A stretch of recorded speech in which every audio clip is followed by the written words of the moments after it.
প্ৰাদেশিকৰণৰো কাম কাজ আগবাঢ়ি গৈছে। অহা মাহৰ 5 তাৰিখে অসমৰ মাননীয় মুখ্যমন্ত্ৰী ডাঙৰীয়াই গুৱাহাটীৰ খানাপাৰাত প্ৰায় 18,000 প্ৰাদেশিকৃত শিক্ষকৰ হাতত নিযুক্তি পত্ৰ তুলি দিব আৰু নতুনকৈ নিযুক্তিপ্ৰাপ্ত 15,000 টেট শিক্ষকক নিযুক্তি পত্ৰ হাতত তুলি দিব। অৰ্থাৎ অহা 5 তাৰিখে 35,000 শিক্ষক শিক্ষয়িত্ৰীয়ে নতুন জীৱন পাব। প্ৰাদেশিকৰণৰ নিয়মত যিবিলাক বিটিআৰ অঞ্চলৰ কিছু কলেজ স্কুল সোমোৱা নাই তেওঁলোকৰ বাবেও শিথিল নিয়মৰ ভিত্তিত নতুন আইন এখন প্ৰস্তুত কৰি থকা হৈছে। ইতিমধ্যে এই আইনৰ ওপৰত ৰিকমেণ্ডেশ্যন আহি গৈছে। খুব সোনকালে সেই আইনখন আমি প্ৰণয়ন কৰাৰ লগে লগে বিটিআৰৰ বাকী থকা শৈক্ষিক অনুষ্ঠানবিলাকৰো প্ৰাদেশিকৰণৰ পথ প্ৰশস্ত হ'ব। 390গৰাকী টেট শিক্ষক আছে, তেওঁলোকে বৰ্তমানলৈকে বেতন পোৱা নাই। মই ভাবোঁ যে তেখেতসকলে আমাৰ BTCৰ প্ৰধান প্ৰমোদ বড়ো ডাঙৰীয়াক লগ কৰিব লাগে আৰু যি সমস্যা আছে আমি সমাধান কৰি দিম। প্ৰধানমন্ত্ৰী নৰেন্দ্ৰ মোদী ডাঙৰীয়া অহা মাহৰ 7 তাৰিখে ঢেকীয়াজুলি, যাক আমি শ্বহীদ নগৰী বুলি কওঁ, স্বাধীনতা সংগ্ৰামত এক অদ্ভুত বৰঙণি আছিল ঢেকীয়াজুলিৰ, তাতে তেখেতে আহিব। 3টা কাৰ্যসূচী তেখেতে আনুষ্ঠানিকভাৱে আৰম্ভ কৰিব। ঢেকীয়াজুলিৰ পবিত্ৰ মাটিৰ পৰাই বিশ্বনাথ চাৰিআলি আৰু চৰাইদেউ মেডিকেল কলেজৰ তেখেতে আধাৰশিলা কৰিব আৰু ৰাজ্য চৰকাৰে 5,000 কোটি টকা খৰচ কৰি যি অসম মালা আঁচনিৰ কাম হাতত ল'ব তাৰো তেওঁ শুভ আৰম্ভণি কৰিব। ৰাজনীতিৰ প্ৰশ্ন এটা ছাৰ, ৰিপুণ বৰাই আকৌ কৈ আছে ছাৰ, লাহৰীঘাটত মিটিং কৰাৰ পিছত কৈ আছে 100+ আমি পামেই। চাওক, ৰিপুণ বৰাই যিবিলাক স্থানত মিটিং কৰে সেই স্থানবিলাক আপোনালোকে ভাল কৰি চাই ল'ব আৰু তাৰপিছত আপোনালোকে নিজেই বুজিব যে কংগ্ৰেছে কোন শ্ৰেণীৰ মানুহক লৈ আজি ৰাজনীতি কৰি আছে। আৰু তেওঁলোকে 100টা চিট পাব পাৰে, মই নাপায় বুলি নকওঁ, কিন্তু অসমত নাপায়, বাংলাদেশত বি টিম বুলিও ছাৰ বহুত কথা ওলাই আছে। আমাৰ বিভিন্ন পিছপৰা অঞ্চলত স্কুল কলেজৰ নামত বহুত আন্দোলন হৈ আহিছে, বহুত মেমৰেণ্ডাম ছাবমিট কৰি আহিছে। ভাৰতবৰ্ষখন শক্তিশালী দেশ গঢ়িব লাগিলে শিক্ষা খণ্ডত আমাৰ উন্নয়ন হ'ব লাগিব।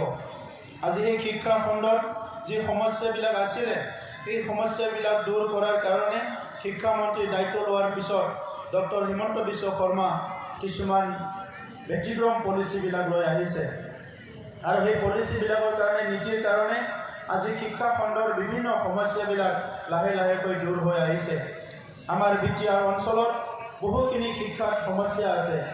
আজি LP স্কুলবিলাকৰ ইনফ্ৰাষ্ট্ৰাকচাৰৰ সমস্যা আছে, বহুখিনি বিদ্যালয় আছে এজনে শিক্ষকে পাঠদান কৰি আছে, ME স্কুলৰ সমস্যা, হাই স্কুলৰ সমস্যা আৰু ইয়াৰ লগতে কলেজৰ সমস্যা। তামোলপুৰ অঞ্চলত 3-4খন কলেজ আছে, কিন্তু মেক্সিমাম কলেজ, গোটেই কলেজে নন ডিফিচিট কলেজ, প্ৰভিন্সিয়েলাইজ হোৱা নাই। আৰু সেইকাৰণে কলেজৰ শিক্ষকসকলে, কলেজ অথৰিটিয়ে যেনেকৈ শিক্ষাদান কৰিব লাগে তেনেকৈ শিক্ষাদান কৰিব পৰা নাই।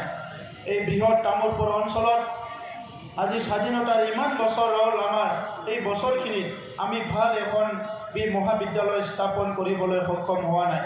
কিন্তু আজি আমি ধন্যবাদ দিব লাগিব কি আমাৰ শিক্ষামন্ত্ৰী ডাঙৰীয়াই যে 4খন জিলাৰ ভিতৰত 3খন জিলাত এই মাহৰ ভিতৰতে 3খন কলেজ উদ্বোধন কৰা আৰু ইয়াৰ কাম আৰম্ভ কৰাৰ কাৰণে ইতিমধ্যে সিদ্ধান্ত লৈছে। আজি চিৰাং জিলা আৰু বাক্সা জিলাত উদ্বোধন হ'ল আৰু অতি শীঘ্ৰে ওদালগুৰি জিলাতো এখন মডেল কলেজ উদ্বোধন হ'ব। কোকৰাঝাৰত এখন গভৰ্ণমেণ্ট কলেজ অলৰেডি আছে। ইয়াৰ কাৰণে মই তেখেতক স্পেচিয়েলি ধন্যবাদ জনাইছোঁ। বিটিআৰ চৰকাৰ গঠন হোৱাৰ পিছত আমি এটাকৈ বিভাগ আমি চাই আছোঁ। বিশেষকৈ এতিয়া আমি চাইছোঁ শিক্ষা আৰু যিটো আছে হেল্থ যিটো ডিপাৰ্টমেণ্ট আছে, স্বাস্থ্য বিভাগ, ইয়াত আমাৰ বহুত কৰিব লগা আছে আৰু শিক্ষা বিভাগত আমাৰ বহুত কাম কৰিব লগা আছে।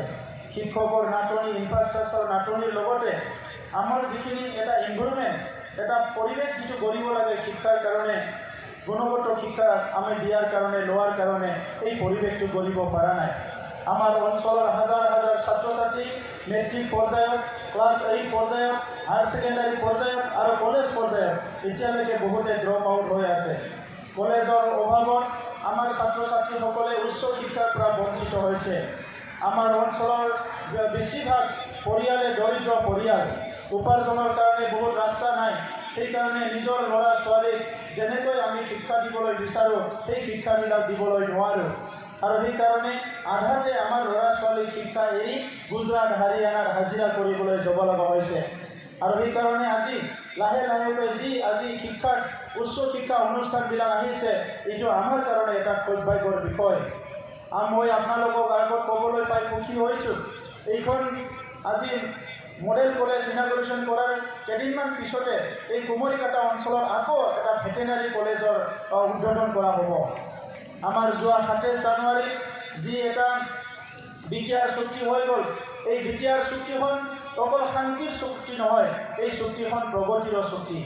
এই চুক্তিৰ দ্বাৰা আমাৰ অঞ্চলত স্থায়ী শান্তি আহি গ'ল।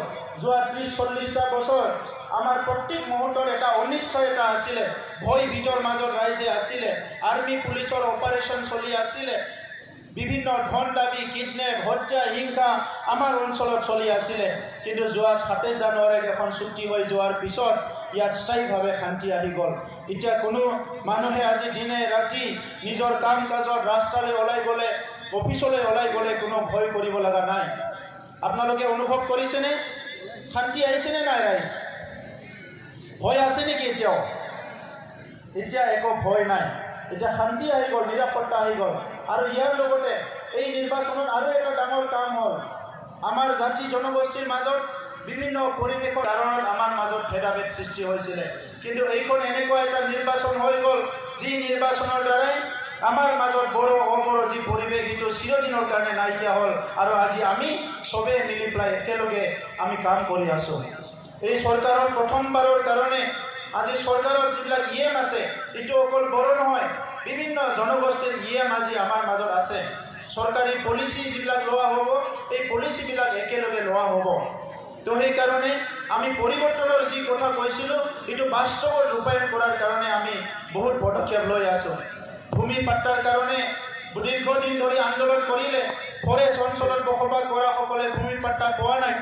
আজি খাছ লেণ্ডত ভূমি পাট্টা পোৱা নাই। বিভিন্ন সময়ত ধৰ্ণা, ৰেলী, আন্দোলন চলি আছিলে, অনিশ্চয়তাৰ এটা কথা কৈছিলে। কিন্তু আমাৰ চৰকাৰ যেনেকৈ আমি কথা দিছিলোঁ, তেনেকুৱাই এমাহৰ ভিতৰতে এতিয়া প্ৰায় 5000 বিভিন্ন বেনিফিচাৰী, বিভিন্ন ব্যক্তিক, বিভিন্ন জাতি জনগোষ্ঠীৰ ব্যক্তি আমি ভূমি পাট্টা প্ৰদান কৰিলোঁ। আৰু এই মাহৰ ভিতৰতে আৰু 11000 ভূমি পাট্টা প্ৰদান কৰাৰ কাৰণে আমি তৈয়াৰ কৰি ৰেডি কৰি ৰাখিছোঁ। যোৱা কেইদিনমান আগত হাইকোৰ্টৰ এটা কথাটোক লৈ পেলাই হাহাকাৰ হৈছে। হাইকোৰ্টত উচ্ছেদ কৰিবলৈ অৰ্ডাৰ দিছে, কিবা দিছে, এইবিলাক লৈ হাহাকাৰ হৈছে। এইটো যোৱাকালিৰ কথা নহয়, 2012 চনতে কোনোবাই কেছ দিছিলে। এইটো এটা কেছ নহয়, বহুখিনি কেছ দি থৈছে তাতে। বিভিন্ন মানুহবিলাকে যিসকলে নেকি ভূমি পাট্টা পোৱাটো নিবিচাৰে। কিন্তু আপোনালোকক মই এটা কথা ক'ব বিচাৰিছোঁ, ইয়াত ভূমি পাট্টা দিলেও এই কাউন্সিলখনে ডিচিশ্যন ল'ব। ইয়াৰ পৰা যদি ভূমি কৰ্তনো কৰিব লাগে, কাউন্সিলখনে ডিচিশ্যন ল'ব। আৰু আমাৰ কাউন্সিলখনে প্ৰথম যিটো কাউন্সিল মিটিং বহিছোঁ, তাত এক্সিকিউটিভ কাউন্সিলত আমি ডিচিশ্যন লৈছোঁ। আমাৰ যিবিলাক মানুহ আছে, যিবিলাক খিলঞ্জীয়া মানুহ আছে, ইয়াত যুগে যুগে বসবাস কৰি আছে, যিসকলে ভূমিহীন হৈ আছে, যাৰ কাৰণে ছাত্ৰ ছাত্ৰীয়ে PRC পোৱা নাই, গভৰ্ণমেণ্ট সুবিধা পোৱা নাই, এই সকলো ব্যক্তিবিলাকক, এই পৰিয়ালক আমি ভূমি পাট্টা দিয়াৰ কাৰণে সিদ্ধান্ত লৈছোঁ। এইটো আপোনাৰ ৰাজ্য, আপোনাৰ দেশ, আপোনাৰ ভূমি। ইয়াত আপুনি সুন্দৰকৈ নিৰাপদে থাকিব পাৰিব লাগিব। আপোনাৰ উত্তৰ অঞ্চলত খোৱা পানীৰ সমস্যা, ৰাস্তা ঘাটৰ সমস্যা, বিভিন্ন সমস্যা আছে। আজি দৰিদ্ৰ মানুহবিলাকৰ কাৰণে উপাৰ্জনৰ কোনো এটা পথ নাই। সেইকাৰণে যোৱাকালি আমি আলোচনা কৰি আমি কিছুমান সিদ্ধান্ত লৈছোঁ। আমাৰ সেল্ফ হেল্প গ্ৰুপ যুৱ যুৱতীসকলক কিছুমান বেনিফিচাৰী স্কিমৰ দ্বাৰা মাছ পালন কৰা, বিভিন্ন হেণ্ডলুমৰ কাম কৰা, বিভিন্ন আঁচনি আমি তৈয়াৰ কৰিছোঁ। আৰু সেই আঁচনিবিলাক কম দিনৰ ভিতৰতে আপোনালোকৰ ওচৰলৈ আহি পাব।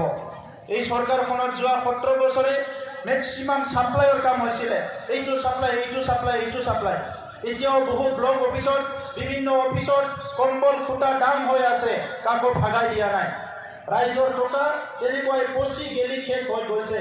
এতিয়া আমি ঠিক কৰিছোঁ যে ইয়াতে যদি কোনোবা টিং পাতো দিয়ে, এইটো কোনো কাৰো গোদামত নহয়, ৰাইজৰ মাজত আনি থ'ব লাগিব।